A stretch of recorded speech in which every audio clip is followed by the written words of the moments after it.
पाठ 8। बोल दी कठपुतली। पाठ प्रवेश। कठपुतली का खेल अत्यंत प्राचीन नाटकीय खेल है जो पूरे संसार में भिन्न भिन्न रूपों में प्रचलित है। भारत में यह कला लगभग 2000 वर्ष पुरानी है। कठपुतली का उपयोग मनोरंजन के अतिरिक्त शिक्षा, विज्ञापन आदि क्षेत्रों में किया जाता है। आइए इस पाठ को पढ़कर जानते हैं। वर्तमान युग में मोबाइल, टीवी, इंटरनेट, चलचित्र आदि मनोरंजन के अनेक साधन उपलब्ध हैं, परंतु बहुत समय पहले कठपुतली, नौटंकी, लोकगीत, लोक नृत्य, मेले और विभिन्न प्रकार की प्रतियोगिताओं के अतिरिक्त मनोरंजन का कोई अन्य साधन नहीं था।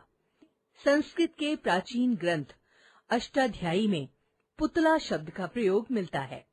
उज्जैन के सम्राट विक्रमादित्य की सिंहासन 32वीं कथा में भी 32 पुतलियों का उल्लेख मिलता है। यहीं से कठपुतली कला का आविर्भाव माना जाता है। इतिहासकारों का ये भी मानना है कि मध्य युग में भाट समुदाय की जीविका का प्रमुख साधन कठपुतली खेल हुआ करता था।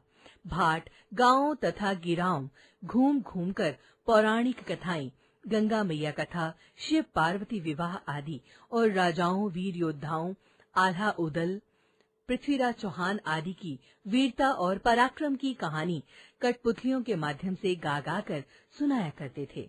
बदले में लोग उन्हें वस्त्र, अनाज, धन, पगड़ी आदि दिया करते थे। धीरे धीरे काठ की एक पुतली शाही घरानों की ड्योहड़ी तक आ पहुंची। एक तरह से इसकी पदोन्नति हो गई। राज दरबार में ये कलाकार राजाओं की बहादुरी के किस्से सुनाकर पुरस्कार प्राप्त करने लगे। आज भी राजस्थान का कोई भी मेला, तीज त्योहार या सामाजिक मेल जोल कठपुतली नाच के बिना अधूरा है। नागौर के वीर अमर सिंह राठौर की कहानी सबसे लोकप्रिय है, जिसका आरंभ ही गुलाबो सिताबो से होता है। अरे देखो फिर लड़े लागी गुलाबो सिताबो। कठपुतली कला की अनेक शैलियां हैं जो भारत के अनेक भागों में दर्शाई जाती हैं।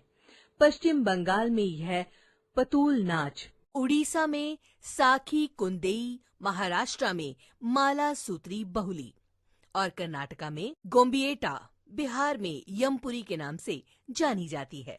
विभिन्न शैलियों में छठ कठपुतली, धागा पुतली, दस्ताना कठपुतली, छायाचित्र आदि प्रमुख हैं।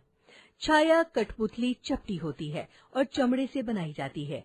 यह पर्दे के पीछे रहती है और दर्शक प्रकाश संरचना के द्वारा पर्दे पर छायाकृतियों को देखते हैं।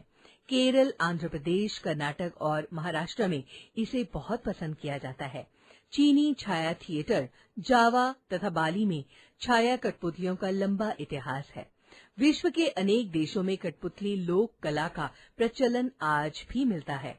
आज इस कला का नवीनीकरण हो चुका है, जैसे अभिनेता कठपुतलियां, यांत्रिक कठपुतलियां, यांत्रिक विद्युत इलेक्ट्रॉनिक उपकरण जिन्हें रोबोट गुड़िया भी कहा जाता है।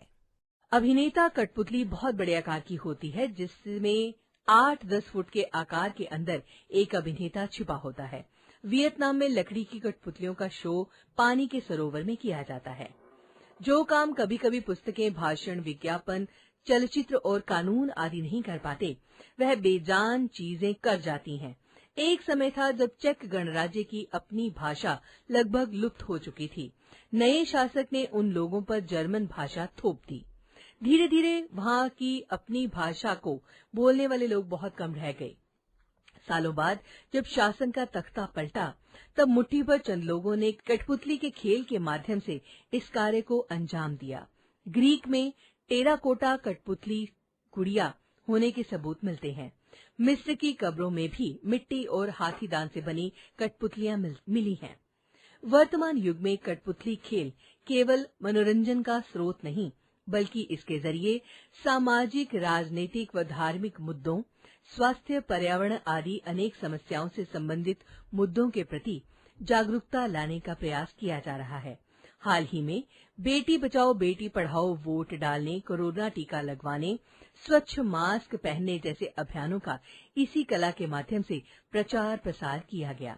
वर्ष 2003 से 21 मार्च को विश्व कठपुतली दिवस के रूप में मनाया जाने लगा। कठपुतली कला नाट्य कला, चित्रकला, मूर्ति कला, काष्ठ कला, नृत्य कला, संगीत कला और वस्त्र निर्माण कला का अद्भुत सम्मिश्रण है। यह सांस्कृतिक विरासत है, अतः इसके पुनरुद्धार का दायित्व भी हम सभी का है।